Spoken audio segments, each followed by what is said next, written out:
안녕하세요. 카메라는 역시 캐논입니다.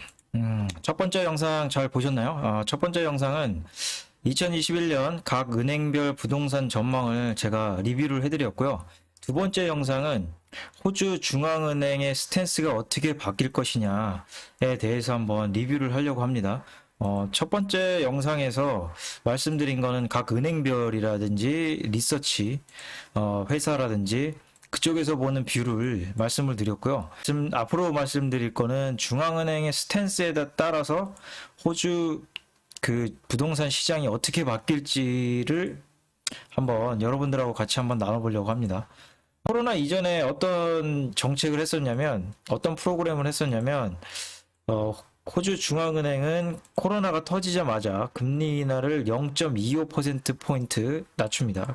그리고 QE, 그 다음에 TFF 프로그램, 그 다음에 YCC 3년물, 호주 정부에서는 재정 정책을 했고요. 그 다음에 2020년도, 2021년도 예산안이 나왔고, 다음 달에 바로 또 금리 인하를 하면서 0.1%포인트까지, 최저금리까지 내립니다. 그리고 QE를 한 번 더 했고요. 이렇게 많은 프로그램들을 호주 중앙은행들이 시행을 한 겁니다. 그러니까 경제를 살리기 위해서 코로나가 터지다 보니까 이 위기를 극복하고자 중앙은행에서는 그리고 또 정부에서는 많은 걸 이렇게 했죠. 내용이 좀 어려울 수 있는데 이 내용 중에 금리 인하는 다들 잘 아실 겁니다. 뭐 대출 받으신 분들도 있을 거고 그 다음에 뭐 예금하시는 분들도 있을 거고요. 그 이자에 따라서 예금이자 같은 경우는 금리 인하를 하면 예금이자가 낮아지죠. 그러니까 내가 예금을 했을 때 받는 게 좀 적다는 거고, 그리고 대출을 받는 분들은 금리 인하를 하면 대출 이자가 싸지니까 대출금을 조금 덜 갚는, 그런 거라고 생각하시면 될 것 같습니다. 양적 완화 같은 경우는, 중앙은행의 정책으로 금리 인하를 통한 경기 부양 효과가 한계에 봉착했을 때 중앙은행이 국채 매입을 통해 유동성을 시중에 직접 푸는 정책을 뜻한다. 그러니까 요즘 같은 경우는 뭐 금리 인하를 해서 한계가 아니라 같이 이렇게 풀어버리기 때문에 조금 더 경기 활성화하기 위해서 한 번에 두 가지 카드를 한꺼번에 쓰고 있죠. 제가 간단하게 양적 완화하고 수익률 곡선 관리에 대해서 한번 설명을 해드릴게요. 그림을 잘 못 그려도 이해를 해주세요. 이쪽에 중앙은행이 있고요. 중앙은행은 다들 아실 거예요. 그러니까 찍어낼 수가 있죠. 그 다음에 이쪽에 정부가 있습니다. 그림을 좀 못 그려도 좀 이해를 해주세요.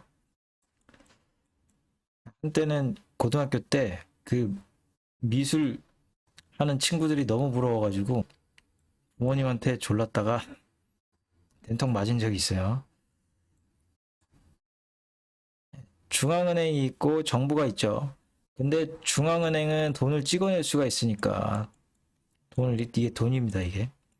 돈을 이렇게 찍어내면 정부는 돈을 찍어낼 수가 없죠. 그러니까 이렇게 차용증을 써줘요. 국채를 발행해요. 국채를 발행하고 중앙은행한테 국채를 주면 중앙은행은 정부한테 돈을 주죠. 그러니까 중앙은행이 국채를 매입하면 그 돈을 정부한테 주고 정부는 이제 사람들한테 재정 정책을 쓸 수가 있는 거죠. 이게 지금 QE입니다. 양적 완화라고 하죠. YCC를 간단하게 설명을 드릴게요. 제가 만두를 좋아하는데 만두 회사를 차렸습니다. 만두 회사를 차렸는데 제가 돈이 한 100억 있어요. 뭐 얼마 안 되죠. 100억이 있는데 신형 기계가 좋은 게 나왔네요. 신형 기계가 좋은 게 나와서 이게 막 만두를 막 순식간에 막 몇천 개씩 찍어내는 거예요. 막. 그러니까 이 만두 기계가 얼마예요? 물어보니까 200억 달래요. 그러면은 내가 돈이 지금 100억밖에 없으니까 100억을 빌려와야 되겠네. 해서 어디를 가냐? 은행에 갑니다, 은행에. 은행에 가서 얘기를 해요. 나 100억만 좀 빌려줘. 그러니까 은행에서 그러면은 네 신용평가를 좀 해봐야 되겠는데? 그래서 신용평가를 해보니까 얼마나 빌리게? 그랬더니 뭐 한 100억 뭐 한 이거 기계 돌리면은 한 10년이면 갚을 수 있을 것 같은데? 10년? 그러면 100억을 10년 빌리는 거니까 10% 해줄게. 대출이자 10%. 콜? 그러니까 내가 생각했을 때 100억을 빌려서 10년 후에 10%를 얹어서, 그러니까 110억을 은행에다가 갚아야 되는 거죠. 그러니까 이 차용증을 딱 써줘요. 이렇게 회사채를 딱 써줘서 은행한테 딱 주고 나는 100억을 받습니다. 100억을 받아서 내 돈 100억하고 해서 기계를 살 수가 있는 거예요. 그러니까 이 채권이 은행한테 넘어가고 이 채권 금리는 10%가 되는 거죠. 10년 후에. 기간이 이제 늘어나면 금리가 오르는 거죠. 그러니까 15%, 뭐 20년 15% 줘. 15% 기다리기 힘들어. 15% 줘. 그렇게 금리가 이제 올라가는 거죠. 간단하죠. YCC를 제가 다시 설명을 드리면 아까 전에처럼 기간이 늘어나면 늘어날수록 금리가 높아진다. 그러니까 하루만 빌릴게. 금리 몇 프로야? 0.1%만 줘. 내일 당장 갚는 건데 뭐. 이게 안전하잖아요. 그 다음에 뭐 3개월이 있고요. 1년이 있어요. 3년이 있고요. 5년이 있고 10년이 있어요. 그러니까 금리가 이렇게 수익률 곡선이 쭉 이렇게 올라가는 겁니다. 근데 10년도 장기인데 20년짜리도 거의 차이가 없는 거죠. 더 오래 기다려야 돼. 거의 차이가 없는 거예요. 10년, 20년 이렇게 갈수록 여기가 좀 평평해져요. 어차피 장기니까. YCC는 뭐냐? YCC는 이제 3개월 국채에서 뭐 10년 장기까지 걸쳐서 핀을 하나 꽂아요. 이렇게 꽂아서 이거를 못 움직이게 딱 고정시키는 거예요. 고정을 어떻게 시키냐? 시중에 국채가 이렇게 발행이 되지 않습니까? 근데 국채가 많어. 국채가 많으면 국채 가격이 싸지잖아요. 국채 가격이 싸진 만큼 이자를 더 줘. 돈 니네가 빌리려면 이자를 더 줘. 그러면 국채 금리가 올라가죠. 국채 가격은 싸지고 금리는 올라가고. 간단한 원리죠. 그러니까 말 그대로 여기다 핀셋을 딱 꽂아 놓으면 중앙은행에서 이게 금리가 못 오르게 국채를 계속 사주는 거예요. 뭐 양적 완화나 수익률 곡선 관리에 대해서 YCC에 대해서 설명을 간단하게 드렸죠. 그러니까 중앙은행은 금리도 인하를 해줬지만 양적 완화를 하면서 국채 수익률을 낮춰주니까 말 그대로 똑같이 장기 국채를 내려주고요. 그 다음에 와중에는 또 TFF까지 해주면서 은행들한테 시중 자금을 대출을 쉽게 할 수 있게, 싸게 할 수 있게 해주고요. 그 다음에 YCC를 3년물에 고정하니까 이제 금리를 계속해서 국채를 매입해주면서 금리를 또 낮춰주는 거죠. 그 다음에 정부에서는 재정 정책을 쓰면서 잡키퍼, 잡시커 뭐 이렇게 하면서 돈을 주고요. 직접적으로. 그 다음에 2020년, 2021년 예산안에서 가장 강력한 게 뭐였습니까? 소득세 인하를 해준 거예요. 소득세 인하를 해주니까 여러분들 소득이 조금 올라갔지 않습니까? 그러니까 벌어들인 게 세금을 좀 덜 거둔 거죠. 그러니까 이 여러 가지 부양책을 지금 쏟아낸 거다. 여러분들이 느끼실지 안 느끼실지 모르겠지만 부양책을 이렇게 많이 썼다. 카드를. 그거를 얘기를 하는 겁니다. 그러니까 금리를 인하를 해주면 어떻게 이제 부동산 시장에 작용을 하냐. 그거를 이제 얘기를 해드리면 지금 여러분들이 보시는 이 그래프는 중앙은행이 기준금리를 인하를 하면 연간으로 완성된 주택 가격의 성장률을 보여주는 겁니다. 이 파란색이 파란색이 경기 침체 구간을 나타내요. 혹은 위기를 나타냅니다.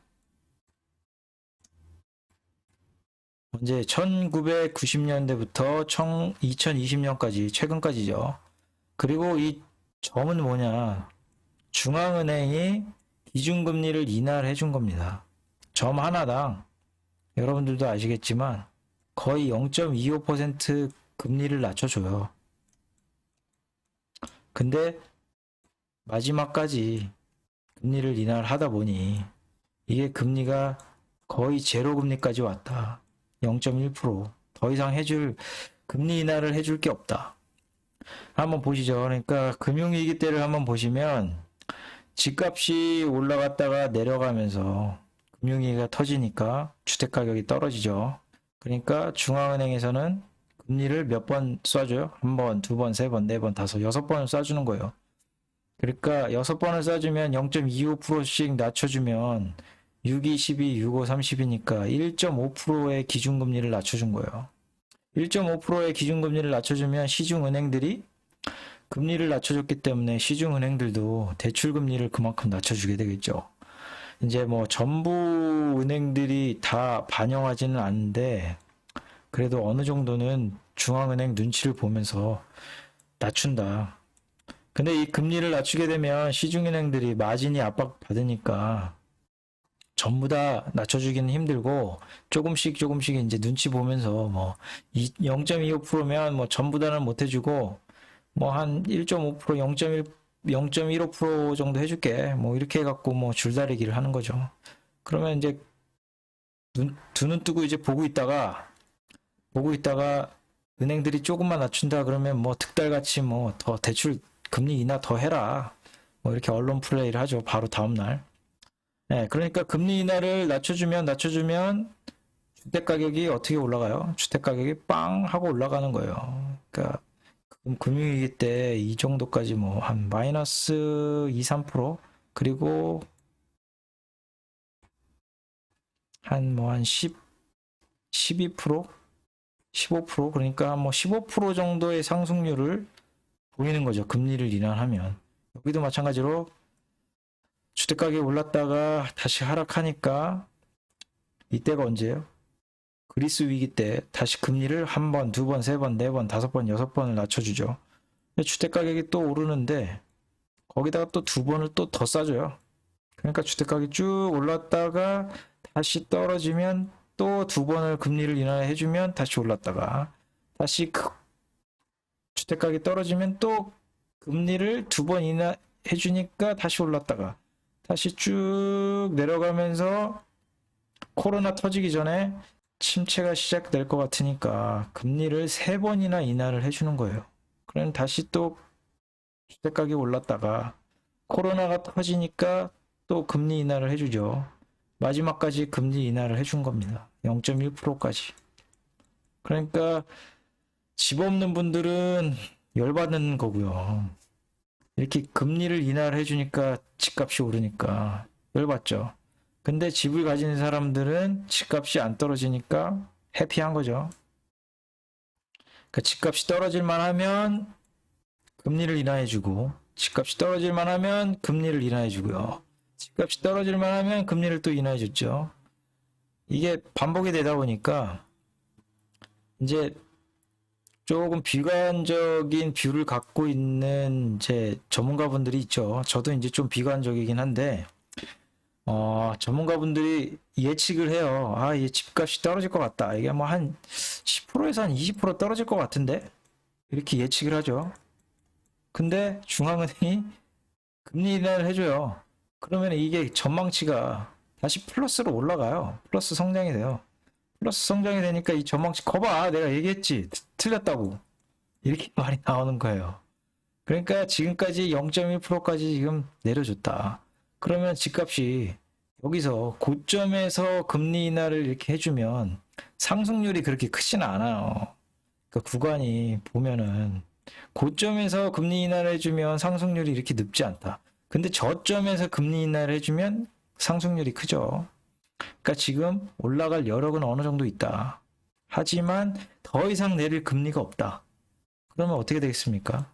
내리막길밖에 없는 거예요. 이렇게 장기적으로 봤을 때는 2000년대, 2003년 뭐 이렇게 고점이면 여기가 성장률이 정말 고점이었으면 장기적으로 봤을 때 이게 고점만 이렇게 봤을 때는 이게 장기적으로 내리막길을 가고 있다.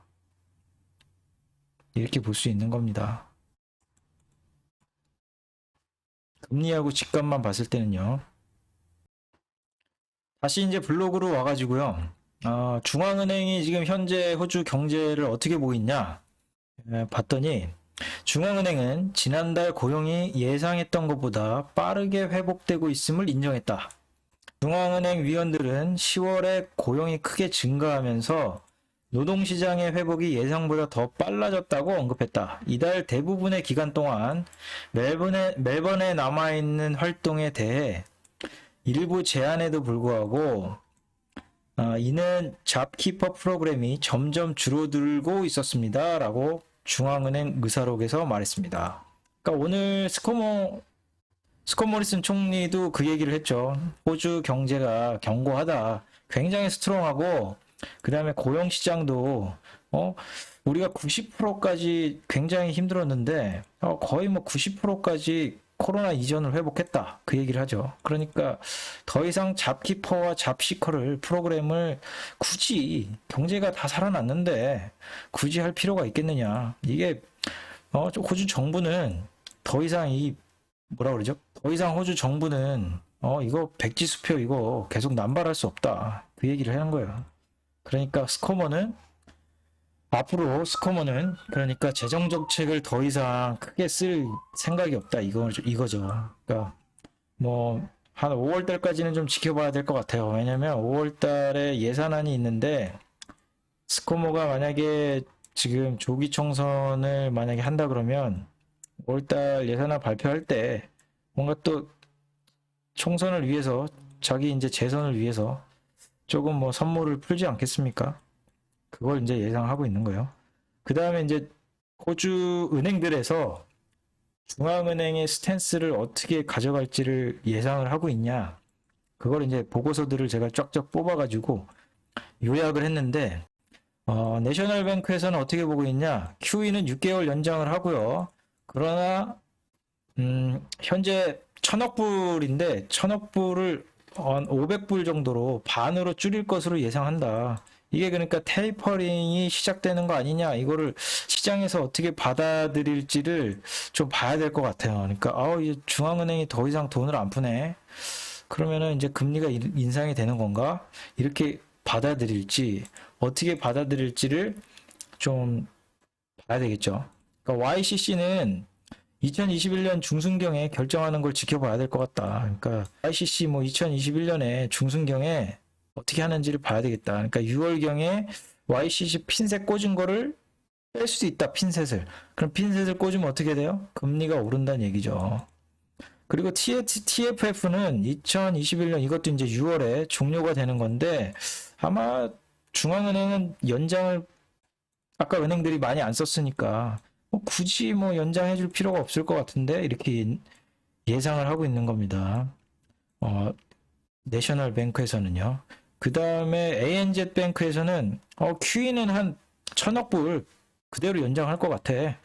그런데 약간 조정이 있을 수 있을 것 같은데 QE라든지 TFF가 프로그램의 세부 사항에 약간 조정이 있을 것 같아. 우리는 그렇게 보는 거고요. 그 다음에 웨스트팩에서는 QE 프로그램을 1000억 달러를 연장을 할 것 같고 6개월 동안 똑같이 할 것 같고 그 다음에 2022년 우리는 내년에 양적 완화 프로그램을 이제 반으로 좀 줄일 것 같으니까 내년에 테이퍼링을 시작할 것 같아. 그리고 3년 채권금리 그러니까 YCC를 연중에 점차 인상되지 않을까? 이게 핀셋을 뽑아내지 않을까? 그 얘기를 하고 있는 거죠. 그 다음에 UBS 전문가들은 고용 증가가 더 강하다는 것은 중앙은행이 양적 완화 프로그램을 확장하지 않는다는 것을 의미할 수 있다고 말했습니다. 그러니까 고용 시장이 좋은데 굳이 양적 완화 이거 돈 계속 풀어야 되겠어? 이렇게 예상을 하고 있는 거예요. 그러니까 UBS는 예상보다 실질적으로 강한 경제는 중앙은행이 예상한 대로 QE 및 YCC 프로그램의 연장을 발표하지 않을 위험을 높입니다. 그러니까 진행하지 않을 가능성이 크다. 그렇게 얘기하고 있는 거예요. 특히 활동 급증이 실업률의 급격한 감소를 동반하는 경우에, 그러니까 실업률이 낮아지면 낮아질수록 중앙은행은 돈 풀기를 줄인다 이 말이에요. 이렇게 스탠스를 가져가고 있습니다. 그러니까 아까 전에 얘기한 것처럼 금리 인하해주면 대출금리가 인하가 되죠. QE 해주면 장기금리 10년물 국채금리가 낮아지니까 그것도 금리 인하가 되죠. TFF 시중에 저리로 고정금리로 저리로 시중에 대출을 인하를 해주니까 이것도 싸게 여러분들한테 요즘에 어떤 상품이 있어요? 2% 밑에 뭐 가장 저렴한 거는 제가 보니까 1.75%도 있더라고요. 1.75%까지도 막 고정금리로 2년, 뭐 3년, 4년 고정금리로 여러분들한테 모기지 대출금리를 할 수 있는 거예요. 그러니까 YCC 3년물 하면 기준금리가 핀셋을 꽂아놨기 때문에 0.1%에 계속 고정이 돼 있는 거예요. 그거를 계속 해주고 있는 거다. 그러니까 요거를 줄이면 금리가 올라가겠죠. 시장금리가. 그러면 시장금리가 올라가면 은행들이 대출금리를 올리겠죠. 대출금리를 올리는데 호주 같은 경우는 변동금리가 시장의 60%를 차지하다 보니까 그게 이제 올라가게 되면 그만큼 여러분들이 갚아야 될 대출 이자가 늘어나는 겁니다. 그럼 대출 이자가 늘어난다는 얘기는 말 그대로 집값이 상승하는데 제한이 있다. 그러면 이 제한을 이겨내려면 말 그대로 수입이 그만큼 나와야 된다는 얘기예요. 수입이란 얘기는 성장이 나와야 되고 고용이 나와야 된다 얘기예요. 그게 안 나오면 집값 상승에 제한이 걸린다. 그러면 언론들이 지금 얘기하고 있는 5%에서 10% 올해 부동산 가격이 오른다? 내년에 5%, 6% 오른다? 그게 제한된다는 얘기입니다. 그 얘기를 지금 안 하고 있는 거예요. 언론사에서는. 여러분들한테 안 하고 있는 거예요. 왜 안 해요? 여러분들이 집을 사야 되니까. 경제가 좋아야 되니까. 재선도 있잖아요. 총선도 있으니까. 여러분들은 저금리로 대출을 받아서 집값을 올려줘야 된다. 경제를 살려야 된다. 그러니까 여러분들한테 저는 지금 이거를 중앙은행 스탠스가 이렇게 갈 거다라는 거를 미리 알려드리는 거예요. 네, 오늘은 여기까지 제가 중앙은행 스탠스가 어떻게 바뀔지에 대해서 전망을 해드렸는데요. 앞으로는 그러니까 집을 구매하셔야 되는 분들은 꼭 대출금리가 인상이 되겠구나 이걸 예상하셔가지고 대충 이제 그 계획을 잘 짜셔가지고 집을 구매하시길 바랍니다. 오늘 이렇게 시청해 주셔서 너무 감사드립니다.